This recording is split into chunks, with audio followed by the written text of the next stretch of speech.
Hello, everyone, and thank you for joining us today for the Hopkins at Home series, Being Other. Thanks to Vicki and Tony from Hopkins at Home for all the preparation for this event and the technical support, and a special thanks to my colleague Elena Thompson from the Office of Alumni Relations for inviting me to join this series. I also want to thank our sponsors, Peabody, JHAA Affinity, Hopkins at Home, and the Office of Diversity and Inclusion. My name is Katrina Caldwell, and I have the pleasure of both serving as the Vice President for Diversity and Inclusion at Hopkins and as your moderator for what I know will be an impactful conversation with three members of the community that we are featuring tonight. Many of you know that 2020 brought us more than a pandemic, and during this unprecedented time, many existing issues of inclusion, inequity, identity, and intersectionality have risen to the surface, for some in different ways and for others for the first time.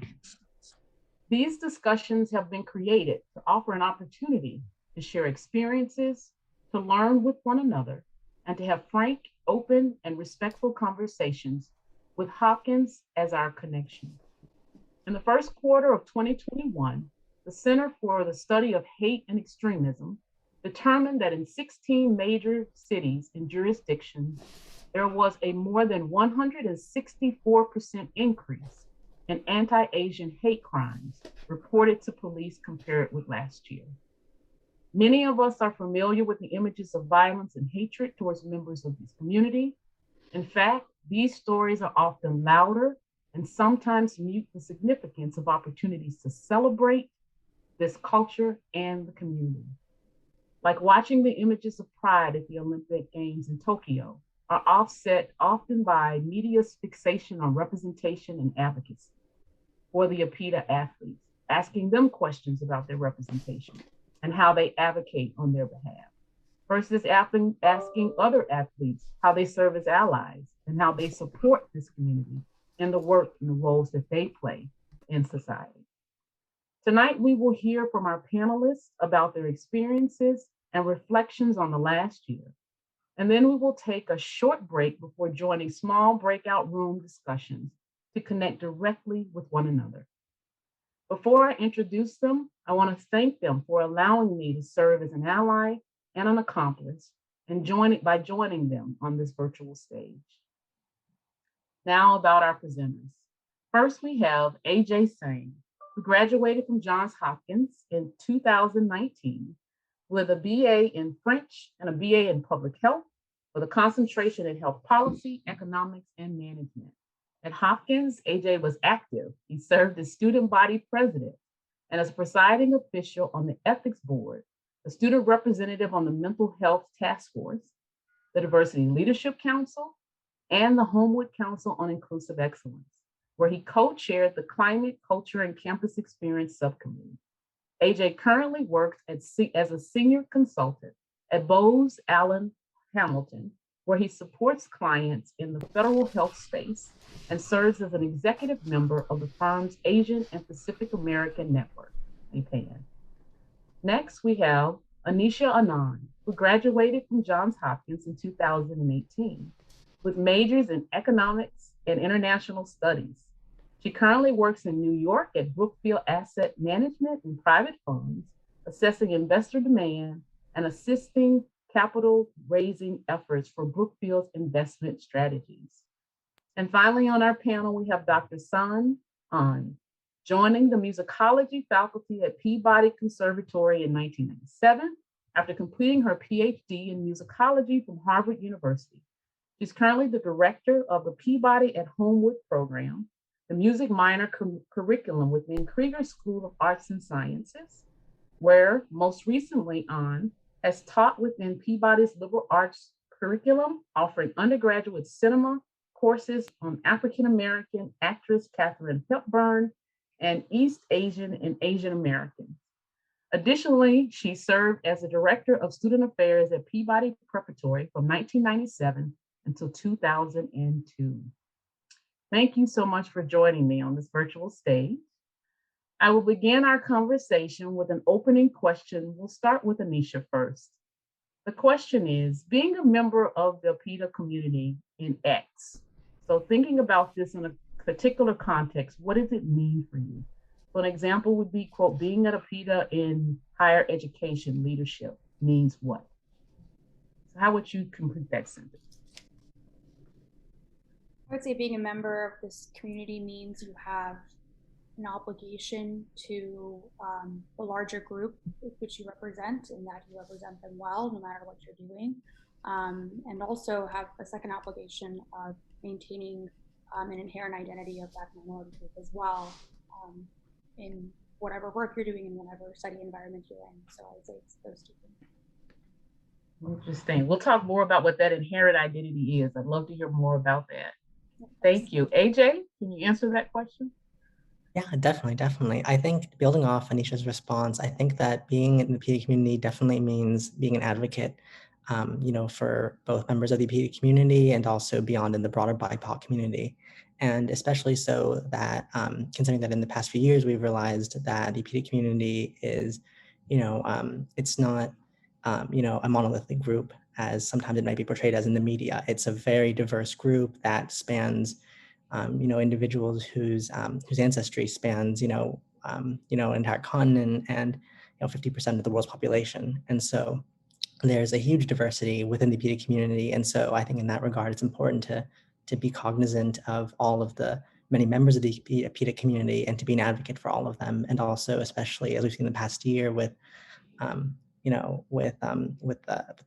rise in very important social justice movements, I think it's important for us also to be an ally to other members of the BIPOC community as well. Love that answer. So definitely the advocacy piece is a common theme, running theme, and this idea of coalitions, right, across difference. So thank you for that. Dr. An. My comment is very similar to AJ's. Being a member of the APIDA community in higher education leadership means helping those inside and outside the culture understand that there isn't a monolithic Asianness. And while some stereotypes might hold true, making assumptions based on these stereotypes with the individual in front of you usually hinders their conversation or any deeper conversation. What I would also say is being a member of the Asian American community in the United States frequently means navigating expectations that are sometimes diametrically opposed to one another from within and without. Love that. Those are all things that we're going to continue to build on as part of this conversation. So the advocacy theme is definitely running through. I also like this theme of complexity, right? So you all have sort of picked on this theme of that folks have a particular way of understanding the community, but that there are communities, right? So talk about what, particularly for you around complexity, what is one example of the way that identity is complex in your experience? So Dr. An, you talked a little bit about that. You want to follow up on that as well? Sure. Well, I'm of a different generation than both Anisha and AJ, and I find great progress in the way that the younger generation speaks of these things. In my time, it was even harder to differentiate oneself. My parents came to the United States as international students, and I grew up in the state of Oklahoma, right? And so people would make assumptions. They'll make assumptions, for instance, that first language is not English, right? I was born in New York, and people would automatically assume I must speak another language as my first language. And trying to explain to people that that's not the case took work. And some people were more receptive to hearing and some people were not.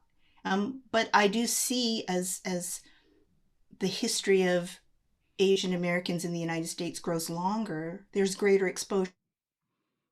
Also very different geographically. Oklahoma is not the same as Baltimore. Maryland and Oklahoma are very different places, and exposure to other cultures differs city to city, state by state, which is also very interesting. Love that. Thank you. AJ or Anisha, do you want to respond?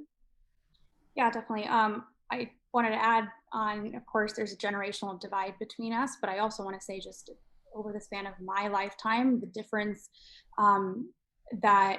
in experience I've had with my identity as a teenager, as a middle schooler, and then as I do now in my mid-20s has been so different. And geography does have a part to play in that. I grew up in Texas. I'm in New York now. And it's interesting how comfortable or how much time I take to feel, comfortable either expressing the side of me, like the more cultural side of me, or speaking about race relations in general, or speaking about the Asian American community. So the difference between that time and now is absolutely insane. And I think a lot of us see that and recognize that. And we also need to act on that difference. If we feel more comfortable about it, we need to be speaking about it more, being more comfortable, bringing it up in settings in the communities we're in, and just honestly encouraging more of that conversation if we feel more able to. Love that. AJ?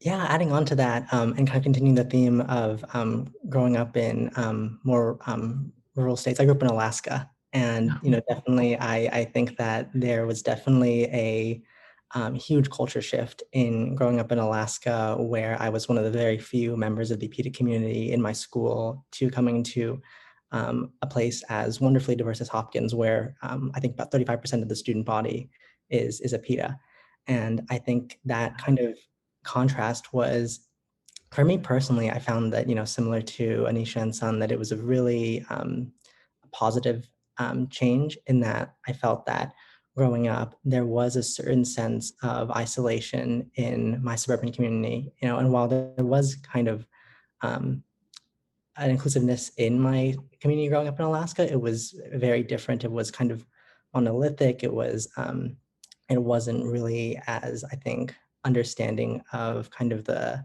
unique complexities of being a minority in America in the 2000s and early 2010s that I think I would have appreciated growing up. And so it was wonderful to come to a place like Hopkins, where there is such a diverse community, and where there are a lot of support resources, both institutionally but also just within the community for APIDA community members. And so for me, I think that complexity has kind of made me realize that it's important to, recognize that there's, to Anisha's point, a need to kind of, advocate to our fellow APIDA members, even in places where we're not as, represented, like in communities like in Alaska or Texas or Kansas. Wonderful. Thank you so much. So at the opening, I gave a statistic about the rise in violence and hate. I want to give another statistic about the perceptions that people have about the treatment of members of this community.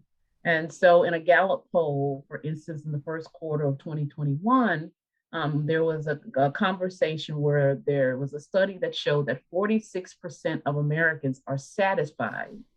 We have to dig into what that means for folks, but we'll make some assumptions about what that means with the way individuals from APIDA groups are treated. That's a 14% drop from the previous year.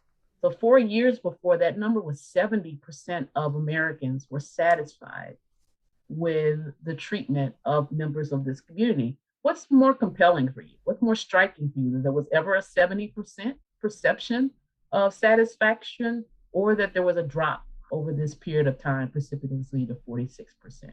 Let's start with Anisha. Sure. I'm frankly not surprised to hear that. I think what the interesting thing you already touched on is, how do we define satisfied? And I think the biggest shift came from people changing the way they viewed like satisfaction. I think earlier on, Asian Americans, all minorities, would kind of accept a lot of the unacceptable behavior as commonplace, as this is the norm. We kind of just accept that and take that. That's the toll of being a minority in America, right?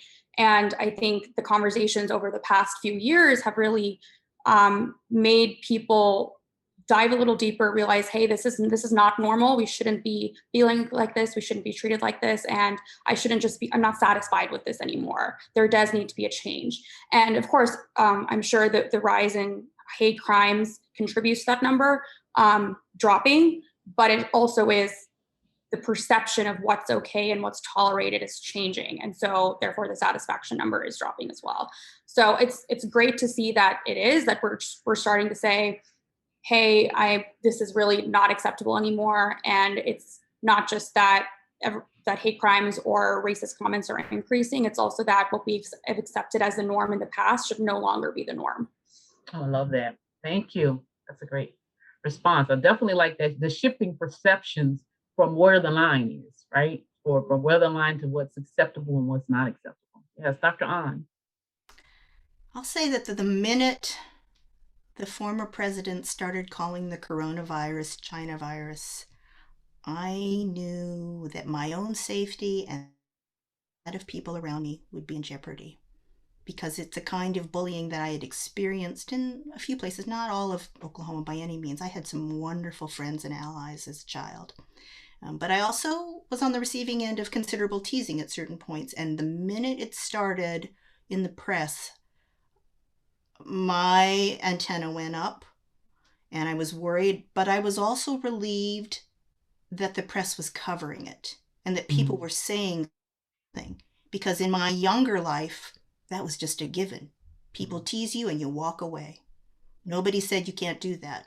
So there were people who came to the defense and said, no, that's just not okay. And that was a relief in some ways. So if we're going to look at the statistics, the change in satisfaction, if that's a reflection of having witnessed unacceptable behavior, then that's a positive sign. Thank you. Great. AJ.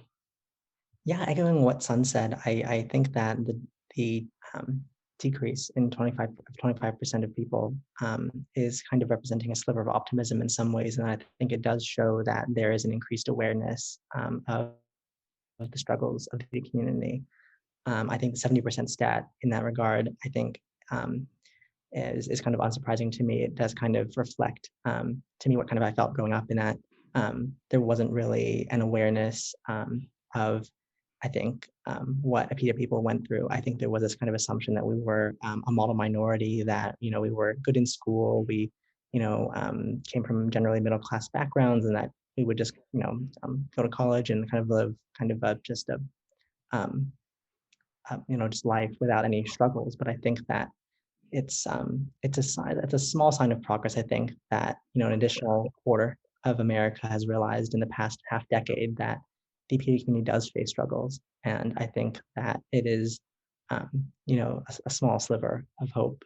It is still concerning that 45% of the population doesn't recognize that, but at the same time, that's also a little bit unsurprising, perhaps, considering what the statistics in the last election. But perhaps there's still more ways to go in that 45%. Perhaps you can bring it down a few more percentage points with this current direction of government. I'll put it that way. So I appreciate that. Definitely the shift, right, in the political climate can have some impact in this space. And all of you sort of talked about both the internal and external pressures to recognize and, you know, have self-awareness, but also to challenge the behavior that for many folks have been ever present, right? Have always been there, right? That some folks chose not to pay attention to or understand, rather, and more importantly, respond to. I'm curious about the things about your communities that give you pride in this moment. I alluded to the Olympics, and am I the only one that gets frustrated that every time they ask a member of the BIPOC community, what are you doing to advocate for this work? Like, I understand that impetus, but am I the only one who gets annoyed by that question? I just want to ask them, are you enjoying yourself? Or, you know, what does it take to be a champion, right? So I'm just curious. Anisha, what do you think about that? I'm sorry, I didn't understand the question, actually. So the question is, what do you have pride? What do you have? What aspect of your community give you pride? I believe my community is very rich in culture, and I think we do a good job of, some of us, in like managing, I guess, exploring both sides of our Asian American culture and kind of blending that into American culture as well. And that gives me pride. And I think we have a strong community in many different cities around the world, and support each other in lots of different ways. So it's great to be a part of that. Thanks, AJ. Yeah, I know what Anisha said, about the richness in culture. I appreciate that, within the B community, there's, I guess, also two things. One is like there's a really strong sense of family, I think. I think that, even, several generations after, APIDA individuals, immigrate to the US, I think there's always still a sense of family that kind of envelops, APIDA individuals. And I think that's a really strong aspect that kind of allows, APIDA individuals to, at least have, stable, what's the word, family life oftentimes. And I think that's really important. I think also, I think that, not to sound too much, I guess, like maybe Andrew Yang, but I think the academic focus that's present in the PD community is also, I think generally it's positive. I think sometimes it's taken to the extreme with like, I think with that, like the book came out 10 years ago about tiger parenting. I think that's the extreme of that focus. But I think generally, the appreciation and respect for the education system and getting an education within the APIDA community or among many APIDA families has been, I think, a really positive aspect of the culture. Thank you, Dr. Song. Dr. On, sorry. No worries. I think AJ must be a distant cousin, or just the I also think historically, at least, dedication to education is something to be proud of. It's family sacrifice also, but that's all old world generally. For me, the funniest thing, I've always been proud of Korean food, but I just think it's hilarious when I turn on Bobby Flay and he's using gochujang in one of his challenges. I just think it's hilarious. It's a new pride. I was always proud of food at home, but somehow it's a trend, but it's kind of a funny trend right now. A little levity. We could all use that. Korean chicken wings are very good. Thank you. So I'm going to shift us a little bit. I want to get to two important questions, and we have a question from the audience about allies and what advice can you give individuals who want to be allies. But I want to, before we go there, ask the question about coalition. AJ, you sort of started in this space around the need to walk across the aisle, right? To join forces. So talk a little bit about what that looks like, and if there are things that need to be done in order for that work to happen. So.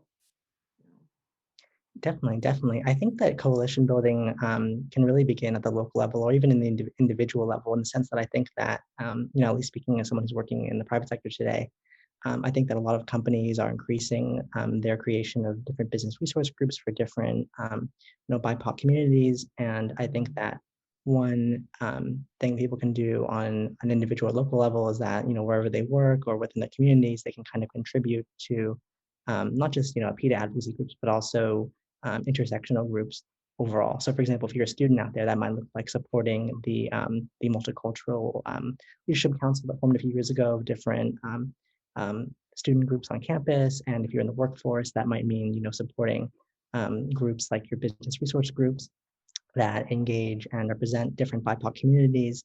And then I think also just generally, it also means, in terms of coalition building, I think it also means educating oneself as to the struggles that other members of the BIPOC community go through.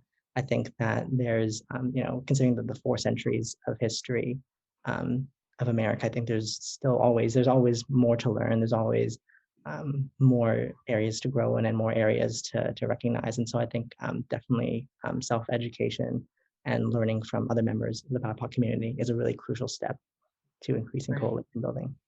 Thank you, Dr. An. I think building trust is really important between people and groups, and that means witnessing, watching, and listening very carefully. And if you see somebody who's vulnerable at a given time, letting them know that you've seen it, but that you respect their privacy and know that you want to help if they want your help. Condescension never works. Like, oh, oh, how may I help you? But if it's, I see what you're encountering and what you're undergoing or enduring, how may I help? Just offering that and showing some vulnerability oneself at certain times. That's how it's built over time. But one has to be very careful not to invade. People are ready when they feel safe. And if they don't feel safe, they're not going to share. And so maximizing that is really important between people and groups, I think. Thank you. Anisha, you want to answer that question? Yeah, sure. I think, as AJ said, like as members also of the private sector now, part of coalition building is increasing opportunity for those who are of certain underrepresented groups, right? So with the opportunity we have, how can we expand that? How can we help those and, give them a leg up that others they may not have had earlier on in life? That's one way. And the other thing that Dr. An touched on is, yeah, like observing the experiences of others and being that trusted source for them and being there for them and respecting their privacy also. In companies, this type of conversation is very hush hush, right? Like no one wants to talk about it. No one wants to say anything. We've all been in those circumstances. So kind of being that arm they can lean on when they don't really want to speak about it in a larger group is also a way to support and coalition build. Thanks. I was going to ask Anisha, does your company have a ERG? ERGs, yes. Yes, they do. And depending on the company and how large they are, they're they're either super focused or they're very broad. And I have been involved at varying degrees in different ones. And I will say, when you're joining a firm or any organization, sometimes it takes time to be vocal and present in those types of groups. At least personally, I felt that I wanted to kind of establish my footing and my reputation as an individual first before being extremely vocal and extremely active in those types of business resource groups. And I know people feel very differently about this sort of thing, but I personally feel it's okay, to take some time, do your own thing, like do your job first, and then build up to being active in those other groups and helping members of those communities. That's great. That's great advice. We're going to wrap up with our last question. We have a couple of minutes left. So Dr. An, on to you about allies. What advice do you give individuals who want to be allies to the APIDA communities?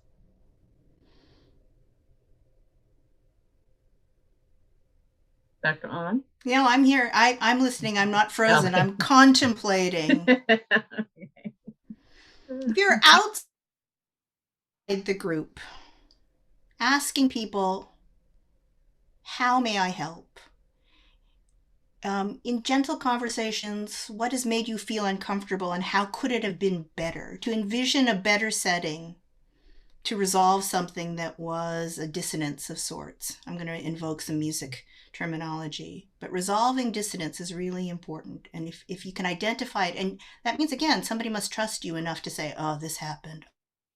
And then how might it have been better? And how, then imagining how something could have been said or an action could have been done to make it better, then building on that and knowing whom you can turn to. I think that's also, again, trust. Building trust over time. That's the most important thing. A door that's open. Just say, you can come to me and you can trust me with this. I love that, dissonance. It's one of my favorite words. when it's right, when it's in alignment, and when it's not. It's definitely a great space for these types of conversations. Anisha, I'm going to ask you to answer that question. Allies, what can they do? Yeah, I think one thing is also first and foremost understanding like the individuality of every person within these groups. So of course, within Asian Americans, you have your subgroups, but then also not assuming that every individual's experience is going to be the same within the subgroup as well. And we've all had conversations and disagreeing with people of our own ethnic backgrounds, and so especially from someone outside of that group to have them understand that your experience is very individual is reassuring and is, again, part of that trust building. Yes, thank you. AJ, you're going to have the last word. Oh gosh, a little pressure there. Echoing, what Sun and Anisha have said, I think definitely trust is a core element, and, making sure that, you understand that every individual has their own experiences. But I think also adding on to that, I think also, being willing to speak up for, injustice that's happening, even like on an individual level, like when you're walking, say, down, the street or in the park, if you see injustice, speak up for it. I think one thing that was striking for me watching a lot of the violence this year, and some of the times, when the news posted videos of it, in like the news channels, was seeing that, these individuals, they were sometimes, when they were attacked, it's almost as if sometimes they were never helped. And so, I mean, obviously, don't get into a physical confrontation if you don't feel safe doing so, but, where you can speak up and try to help. And, and this applies, I think, also to any BIPOC community. If you see someone who, individually is being, harassed or hurt, speak up for them and help them. Thank you so much. So, in closing, we've talked about a great deal of, in a very short period of time, but lots of conversation about the power of individuality. Thinking about communities in both a broad sense of the word community and in the different expressions of communities across lots of intersections. In this case, geography, from Alaska to Texas to Kansas, Oklahoma. Just thinking about that, right? And the expressions, even New York, right? And thinking about the expressions of identity across those different intersections. We also talked about, the work that can be done, and that each individual person has to decide when and how they want to engage depending on their context that they're in. The word obligation, advocacy, helping from inside to outside, building trust, all a part of ways to understand how we can continue to build in this space and continue to do this work moving forward. I want to thank you all so much for speaking so openly about your experiences. Let you know on behalf of the Hopkins at Home's team that we are grateful for you spending this time with us. We would like to engage everyone in a smaller group conversation to share, to listen, to open up the floor. So we're going to take a 5-minute intercession break. So saying this to our listening audience, we'll be back in 5 minutes, and then we hope that you will join us and our panelists on a Zoom, for small breakouts. Thanks again to everyone who came and engaged in this evening. A special thanks again to our panelists. Everyone be well, stay safe, and enjoy the rest of your evening or day, wherever you may be in the world. Thanks so much. Thank you. Thank you.